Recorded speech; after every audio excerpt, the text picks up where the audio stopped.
কুরবানি হচ্ছে গরু ক্রয় করা, মহিষ ক্রয় করা, ছাগল ক্রয় করা, দুম্বা ক্রয় করা, উট ক্রয় করে এগুলোকে জবাই করা, জিলহজ মাসে জবাই করে গোশত আমরা বন্টন করে খাওয়া।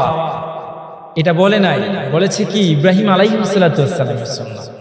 এখন ইব্রাহিম আলাইহিস সালাতু ওয়াস সালাম কি করেছিলেন, ইব্রাহিম আলাইহিস সালাতু ওয়াস সালামের সুন্নতটা কি, ওই জিনিসটা জানতে আগ্রহ হয় কি হয় না? অবশ্যই আগ্রহ হয়। ইনশাআল্লাহ আজকে সংক্ষিপ্ত সময়ের মধ্যে আমরা এতটুকু জানবো এই জুম্মার নামাজের মধ্যে যে কুরবানিটা আসলে কি। নবী সাল্লাল্লাহু আলাইহি ওয়াসাল্লাম যে বলেছিলেন যে ইব্রাহিম আলাইহিস সালাতু ওয়াস সালামের সুন্নাত, এই ইব্রাহিম আলাইহিস সালাতু ওয়াস সালামের সুন্নতটা কি, ওই বিষয়ে আমরা ইনশাআল্লাহ আল্লাহ পাক সেই তৌফিক আমাকে দান করুক। প্রিয় উপস্থিতি, এই জান্নাতের বাগান, এই মসজিদ জান্নাতের বাগান। দুনিয়ার মধ্যে জান্নাতের বাগান হচ্ছে আল্লাহর ঘর মসজিদ, এবং কি যেই জায়গার মধ্যে, যেই স্থানের মধ্যে কোরআন ও হাদিসের আলোচনা করা হয়, ওই স্থানগুলো হচ্ছে জান্নাতের বাগান। ওই জান্নাতের বাগানের ফল হচ্ছে সুবহানাল্লাহ, আলহামদুলিল্লাহ, লা ইলাহা ইল্লাল্লাহ, আল্লাহু আকবার। প্রিয় উপস্থিতি, এই মাসটা হচ্ছে জিলহজ মাস। জিলহজ মাসের মধ্যে সবচেয়ে গুরুত্বপূর্ণ একটি বিষয়, সব থেকে ইম্পর্টেন্ট গুরুত্বপূর্ণ একটি সাবজেক্ট হচ্ছে কুরবানি। জিলহজ মাসের 10 তারিখে গোটা মুসলিম উম্মাহ একটি ওয়াজিব পালন করে থাকে, সেটা হচ্ছে কুরবানি। এই কুরবানিটা কি আমরা কি কখনো ভেবে দেখেছি? আসলে কুরবানিটা কি? এটা কি শুধু একটি গরু, একটি ছাগল, একটি মহিষ, একটি ভেড়া, একটি দুম্বা, একটি উট জবাই করা, এটাই কুরবানি? বর্তমানে প্রেক্ষাপটে দেখা যায়, আমাদের লোক সমাজের মধ্যে যদি বাচ্চাদেরকে জিজ্ঞাসা করা হয়, যদি কোনো যুবকদেরকে জিজ্ঞাসা করা হয়, বাবা বলো তো, ভাইয়া বলো তো, এই কুরবানিটা কি? তখন তারা কি বলবে? কুরবানি হচ্ছে গরু ক্রয় করা, ছাগল বকরি ইত্যাদি ক্রয় করা, মহিষ উট ক্রয় করে ওইগুলোকে জিলহজ মাসের 10 তারিখ ঈদুল আযহার দিন এইগুলাকে জবাই করা, এটি হচ্ছে কুরবানি? না, এটা কুরবানি নয়। এই কুরবানির পিছনে রয়েছে একজন বাবার হৃদয় বিদারক পরীক্ষা, একজন সন্তানের নিঃস্বার্থ আত্মত্যাগ, একজন বাবার হৃদয় বিদারক পরীক্ষা, যা আল্লাহর তরফ থেকে এসেছে।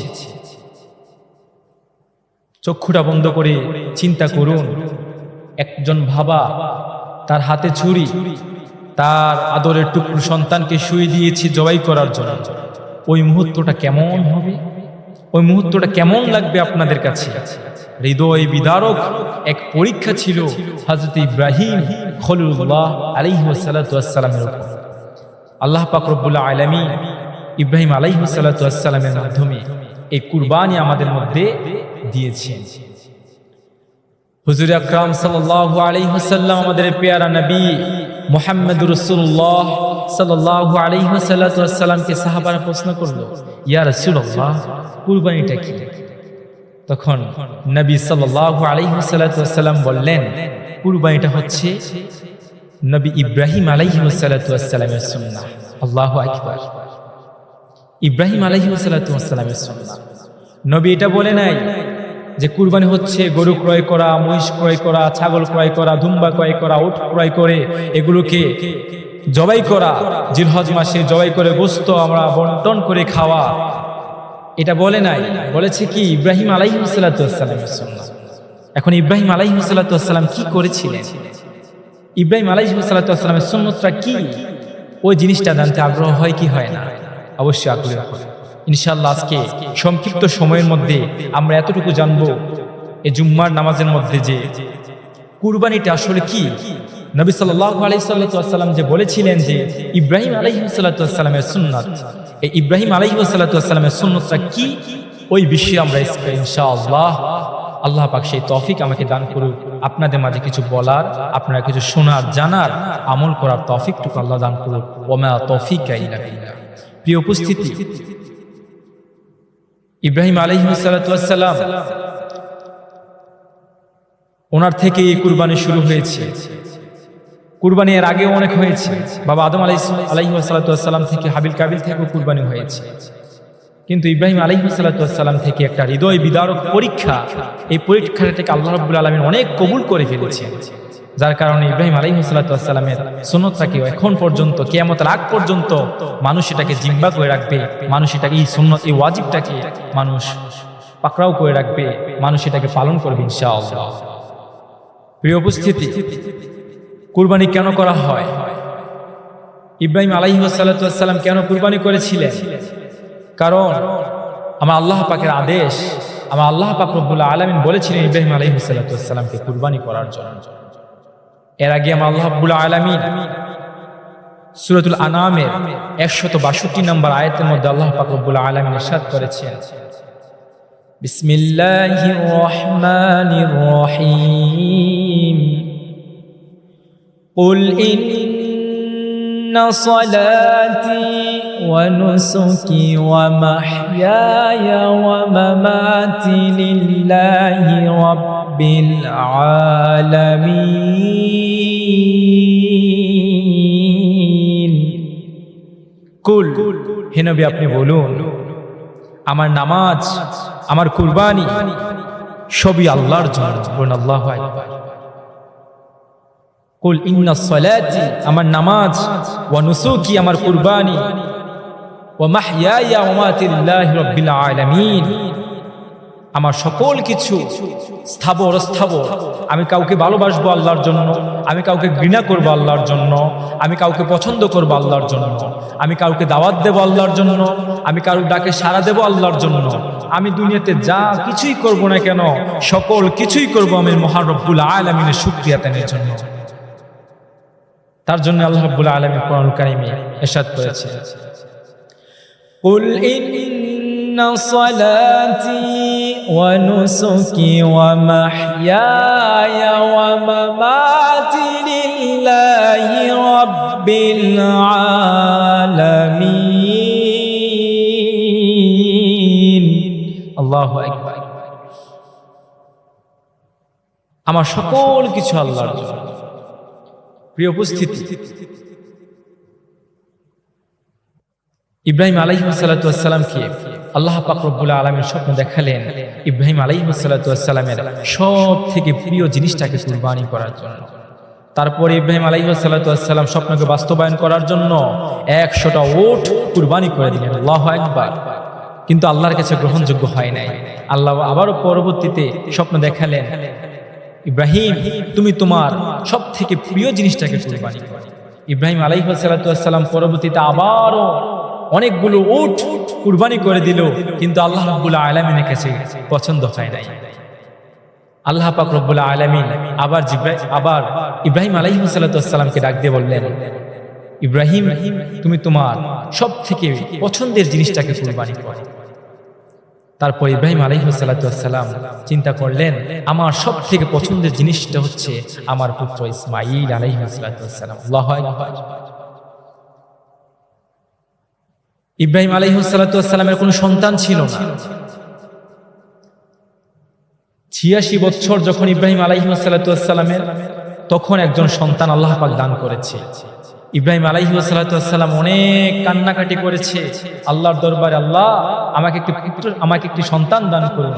ইব্রাহিম আলাইহিস সালাম বলেছিলেন, রাব্বি হাবলি মিনাস সালিহিন।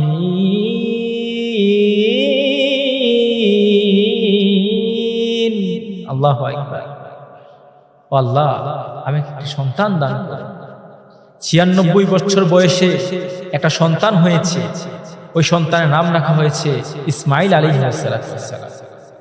এই ইসমাঈল আলাইহিস সালাম যখন আস্তে আস্তে বড় হলো, এর মধ্যে অনেক পরীক্ষা আছে। আমি বেশি গভীরে গেলাম না, সংক্ষিপ্ত সময়ে আপনাদেরকে কুরবানি প্রেক্ষাপটটা একটু বুঝাতে চাই, এবং কি আমাদের সমাজের মধ্যে কুরবানিটা ইব্রাহিম আলাইহিস সালামের সুন্নাতটা কি আমরা আদৌ পালন করি নাকি অন্য কিছু করি, এই জিনিসটাকে আমি বোঝানোর চেষ্টা করব ইনশাআল্লাহ। প্রিয় উপস্থিতি, ইব্রাহিম আলাইহিস সালামের সন্তান ইসমাঈল আলাইহিস সালাম আস্তে আস্তে বড় হতে লাগলো। আস্তে আস্তে বড় হলো যখন, তাফসিরে কুরতুবীর মধ্যে উল্লেখ আছে যে ইসমাঈল আলাইহিস সালামের বয়স তখন 12 কিংবা 13 বছর। যখন বাবা ইব্রাহিম আলাইহিস সালামের সাথে কাজের সহযোগিতা করতে পারে। সেই সময় আল্লাহ পাক রব্বুল আলামিন ইব্রাহিম আলাইহিস সালাতু সেই স্বপ্ন দেখালেন যে ইব্রাহিম আলাইহিস সালাতু তার পুত্র ইসমাইল আলাইহিস সালাতু কুরবানি করছেন। নবীদের স্বপ্নটা সত্য, এটা ওহী। নবীদের স্বপ্ন এটা সত্য, 100% সত্য, কোনো মিথ্যা নাই। শয়তান কোন নবীদেরকে স্বপ্ন দেখাতে পারে না। মানুষের স্বপ্ন 3 প্রকার, সাধারণ মানুষের স্বপ্ন 3 প্রকার। ইব্রাহিম আলাইহিস সালামের স্বপ্ন এটা ছিল আল্লাহর পক্ষ থেকে ওহী। মানুষের স্বপ্ন 3 প্রকার, একটা হচ্ছে খেয়ালি স্বপ্ন, আরেকটা হচ্ছে শয়তানের স্বপ্ন, আরেকটা হচ্ছে রহমতি, যেটা আল্লাহর পক্ষ থেকে আসে। খেয়ালি স্বপ্নটা কি? খেয়ালি স্বপ্নটা হচ্ছে আমরা যখন কল্পনা করি, জল্পনা করি, কোনো কিছু নিয়ে বেশি চিন্তা ভাবনা করি, তখন ওইটাকে স্বপ্ন আমরা দেখি, এটা হচ্ছে খেয়ালি স্বপ্ন। শয়তানি স্বপ্নটা কি? শয়তানি স্বপ্ন হচ্ছে কোনো কিছু হঠাৎ ভয় পেয়ে ফেলা, শয়তান ভয় দেখায়, বিভিন্ন জিনিস দেখায়, সাপ দৌড়ায়, বাঘ দৌড়ায়, জঙ্গলের মধ্যে একা, পানিতে ডুবে যাচ্ছে, এই শয়তানি স্বপ্ন। রহমতি স্বপ্নটা কি? রহমতের স্বপ্ন যেটা আল্লাহর তরফ থেকে আসে, ওইটা হচ্ছে এলা আপনাকে বিপদ থেকে উদ্ধার করার জন্য কিছু স্বপ্ন দেখায়। আল্লাহ পাক রব্বুল আলামিন অনেক স্বপ্ন দেখায় যা রহমতি স্বপ্ন। তার জন্য আপনাকে বিবেচনা করতে হবে যে কোনটা রহমতি, কোনটা খেয়ালি, কোনটা শয়তান। কিন্তু ইব্রাহিম আলাইহিস সালামের স্বপ্নটা ছিল একেবারে 100% সত্য। নবীরা যা স্বপ্ন দেখে তা হচ্ছে ওহী। স্বপ্ন দেখেছেন পুত্র ইসমাইল আলাইহিস সালামকে কুরবানি করছেন। ইব্রাহিম আলাইহিস সালাম কোনো কিছু না ভেবে, কোনো কিছু চিন্তা না করে ইব্রাহিম আলাইহিস সালাম পুত্রের কাছে চলে গেলেন। পুত্রকে বললেন, ইয়া বুনাইয়া ইন্নী আরা ফিল মানামি আন্নী আযবাহুকা ফানজুর মাযা তারা। আল্লাহু আকবার।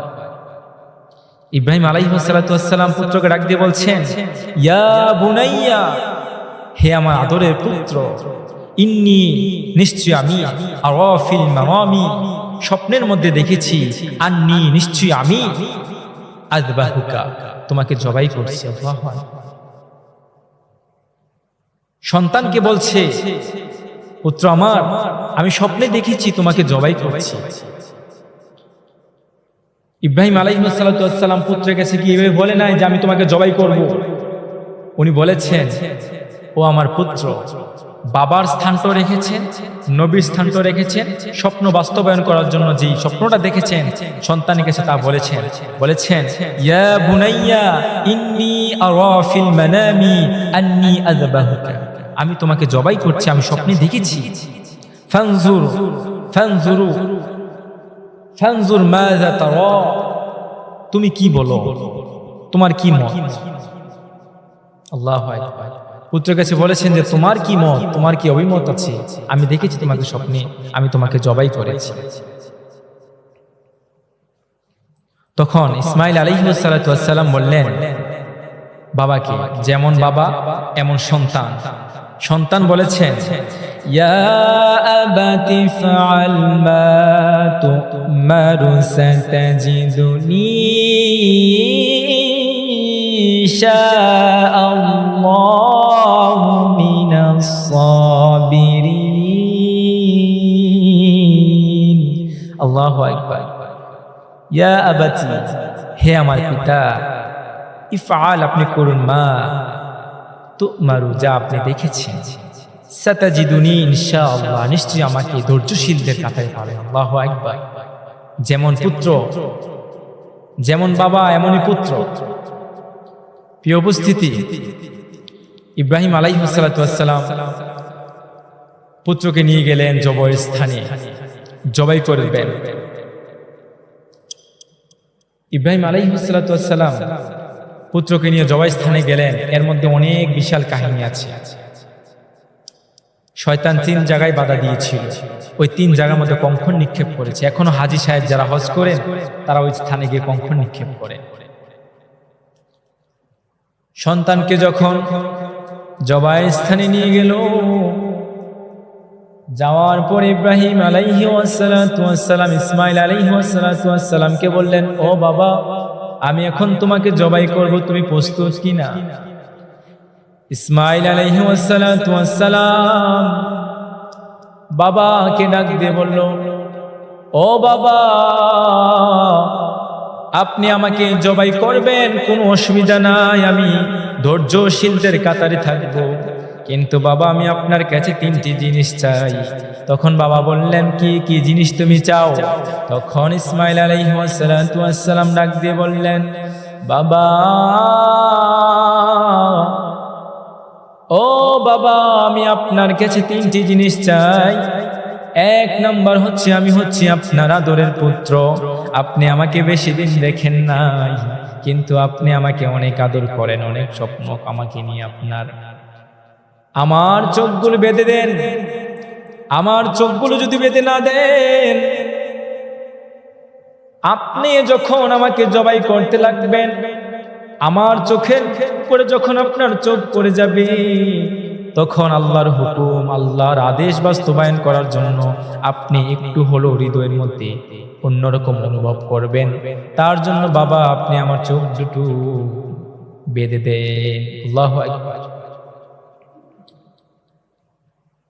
তারপরে বললেন, দ্বিতীয় হচ্ছে, আমার হাতটা বেঁধে দেন, আমার পা গুলো বেঁধে দেন, কেন যখন আপনি আমাকে জবাই করবেন, জানের মায়া তো আমারও আছে, আমি যদি হাত পা নাড়া দেই, আপনার গায়ে যদি কোনো আঘাত করে। তারপর পুত্র চোখ বেঁধে দিলেন, হাত বেঁধে দিলেন, পা বেঁধে দিলেন। বাঁধার পরে যখন জবাই করবেন, তখন ইসমাইল আলাইহিস সালাম ডাক দিয়ে বলল, বাবা, আপনি আমার চোখগুলো খুলে দেন, আমার পায়ের হাতের বাঁধনগুলো খুলে দেন। ডাক দিয়ে ইব্রাহিম আলাইহিস সালাম বললেন, এতক্ষণ বললে বেঁধে দেওয়ার জন্য, এখন বললে আবার খুলে দেওয়ার জন্য কেন? ইসমাইল আলাইহিস সালাম ডাক দিয়ে বলল, বাবা, আপনি যদি আমাকে হাত পা বেঁধে জবাই করেন, কিয়ামতের আগ পর্যন্ত মানুষ বলবে ইসমাইল জবাইয়ের জন্য রাজি ছিল না, ইসমাইলকে বাবা ইব্রাহিম জোর করে জবাই করেছে। আল্লাহু আকবার। তার জন্য বলেছে, বাবা আমার হাত পা চোখগুলো খুলে দেন, নিশ্চয়ই আমি ধৈর্যশীলদের কাতারে থাকব। তারপরে যখন এত ধারালো ছুরি নিয়ে যখন জবাই করছেন, ছুরি গলার মধ্যে লাগে না, এত ধারালো ছুরি গলার মধ্যে ছুরি লাগে না। পরবর্তীতে যখন জবাই করছেন বা ছুরি যখন চালাচ্ছেন, তখন আসমানের সকল ফেরেশতারা বলতেছে, আল্লাহু আকবার, আল্লাহু আকবার। তখন আল্লাহ পাক রব্বুল আলামিন বলেছেন, লা ইলাহা ইল্লাল্লাহ। তখন আবার ফেরেশতারা বলেছেন, আল্লাহু আকবার, আল্লাহু আকবার। তখন আল্লাহ বলেছেন, ওয়ালিল্লাহিল হামদ। আর দেরি না করে আল্লাহ জিব্রাইলকে ডাক দিয়ে বললেন, জিব্রাইল, অতি তাড়াতাড়ি যাও, জান্নাত থেকে একটা বকরি নিয়ে যাও, ইসমাইলকে সরিয়েও বকরিটা ছুরির নিচে দিয়ে দাও। আল্লাহু আকবার। তারপর ইসমাইল আলাইহিস সালামকে সরিয়ে এই বকরিটা দিয়ে দিলেন ছুরির নিচে। তারপরে বকরি কুরবানি হয়ে গেল। আল্লাহ রাব্বুল আলামিনের আদেশ ইব্রাহিম আলাইহিস সালাম যথারীতি পালন করে ফেলেছেন। আল্লাহু আকবার। তাকওয়া কাকে বলে? ইব্রাহিম আলাইহিস সালাম স্বপ্নে দেখেছেন, আল্লাহ আদেশ করেছেন, আল্লাহ বলেছেন তোমার সবথেকে পছন্দের জিনিসটাকে তুমি কুরবানি করো। ইব্রাহিম আলাইহিস সালাম তাই করলেন, আল্লাহর আদেশটাকে বাস্তবায়ন করে ফেললেন। ইব্রাহিম আলাইহিস সালাম স্বপ্নে এটা দেখিনি যে ইসমাইল আলাইহিস সালামকে কুরবানি করে ফেলেছে, না, দেখেছে কুরবানি করছেন। তো যখন ইব্রাহিম আলাইহিস সালাম ইসমাইল আলাইহিস সালামকে শুইয়ে ফেলেছেন, ছুরি চালিয়ে দিয়েছেন, ছুরি চালাচ্ছেন, এতটুকু পর্যন্ত দেখেছে, এটাই বাস্তবায়ন হয়ে গিয়েছে। আল্লাহর দরবারে এটাই কবুল হয়ে গিয়েছে। আল্লাহু আকবার। তাকওয়া কাকে বলে? এই হচ্ছে তাকওয়া, ইব্রাহিম আলাইহিস সালামের সুন্নাহ। ইব্রাহিম আলাইহিস সালাম আল্লাহকে সবচেয়ে বেশি ভালোবাসতেন। সকল কিছু ছিল আল্লাহর জন্য। নামাজ ছিল আল্লাহর জন্য, রোজা ছিল আল্লাহর জন্য, হজ ছিল আল্লাহর জন্য, কাউকে ভালোবাসতো আল্লাহর জন্য। ইসমাইল আলাইহিস সালামকে এত ভালোবাসতেন, এত মহব্বত করতেন, কিন্তু যখন আদেশ পেয়েছে কুরবানি করার জন্য, কুরবানি করতে রাজি হয়ে গেলেন। একমাত্র কেবলমাত্র শুধুমাত্র আল্লাহকে পাওয়ার জন্য, আল্লাহকে রাজি খুশি করার জন্য। আল্লাহু আকবার। প্রিয় উপস্থিতি, নবী সাল্লাল্লাহু আলাইহি ওয়াসাল্লামকে সাহাবায়ে কেরামরা প্রশ্ন করলো, ইয়া রাসূলুল্লাহ, কুরবানিটা তো নবী ইব্রাহিম আলাইহিস সালামের সুন্নাত, যেটাতে তাকওয়া রয়েছে, এই তাকওয়াটা কি? নবী সাল্লাল্লাহু আলাইহি ওয়াসাল্লাম বলেছেন, আল্লাহ পাক রব্বুল আলামিন তোমার সুরত দেখে না, তোমার সিরত দেখে না, তোমার কিছুই আল্লাহ চায় না, কিন্তু আল্লাহ পাক রব্বুল আলামিন তোমার তাকওয়া চায়, তোমার কলব চায়। আল্লাহ রাসূল সাল্লাল্লাহু আলাইহি ওয়াসাল্লাম নিজের কলবের দিকে ইশারা করে তিনবার বলেছেন, আত-তাকওয়া হা হুনা, আত-তাকওয়া হা হুনা, আত-তাকওয়া হা হুনা। তাকওয়া হচ্ছে এদিকে, তাকওয়া হচ্ছে এদিকে, তাকওয়া হচ্ছে এদিকে, তাকওয়া হচ্ছে হৃদয়ে।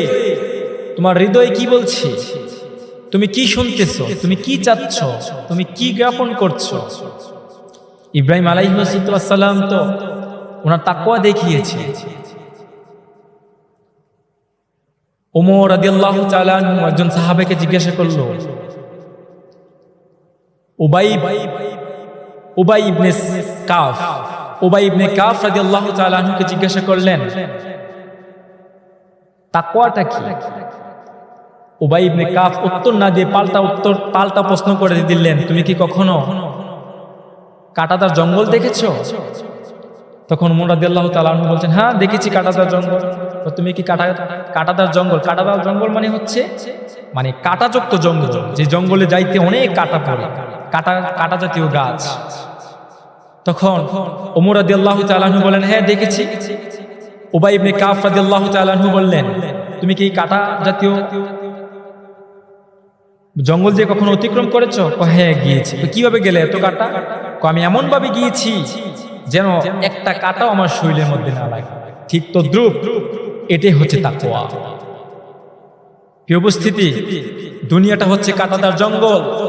এই দুনিয়ার মধ্যে রাস্তাঘাটে যখন হাঁটবেন, বাজারে যখন যাবেন, মার্কেটে যখন যাবেন, গাড়িতে যখন চলাচল করবেন, তখন দেখবেন হাজারো কাঁটাদার জঙ্গলের ঘেরা, হাজার কাঁটাদার জঙ্গল।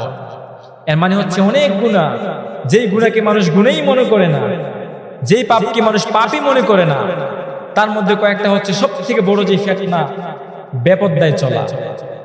এখন দেখেন রাস্তাঘাটের মধ্যে আমার মা বোনেরা বেপরদায় চলে কি চলে না? চলে। আল্লাহ পাক রব্বুল আলামিন আমাদের মা বোনদেরকে হেফাজত করুক, পর্দায় রাখার তৌফিক দান করুক।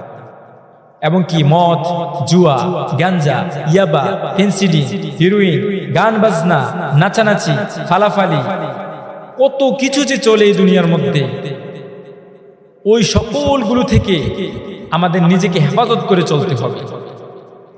আমরা যে এখন ইব্রাহিম আলাইহিস সালামের সুন্নতটাকে পালন করব, ইব্রাহিম আলাইহিস সালামের তাকওয়াটাকে পালন করব। তাকওয়াটা হচ্ছে কি? নিজের হৃদয়ের রবসকে কেটে ফেলা, হৃদয়ের নফসকে কেটে ফেলা, খারাপ যেই মন মানসিকতা আছে এগুলোকে ত্যাগ করে ফেলা, মদ ছেড়ে দেওয়া, জুয়া ছেড়ে দেওয়া, খারাপ সকল কাজ ছেড়ে দেওয়া, ঘুষ ছেড়ে দেওয়া, সুদ ছেড়ে দেওয়া, সকল আল্লাহ বিরোধী কাজকে ছেড়ে দেওয়াই হচ্ছে তাকওয়া। আল্লাহর জন্য এগুলোকে ছেড়ে আল্লাহ পাক রব্বুল আলামিন অবশ্যই আপনার কুরবানিকে ইব্রাহিম আলাইহিস সালামের কুরবানির মধ্যে শরীক করে ফেলবেন ইনশাআল্লাহ।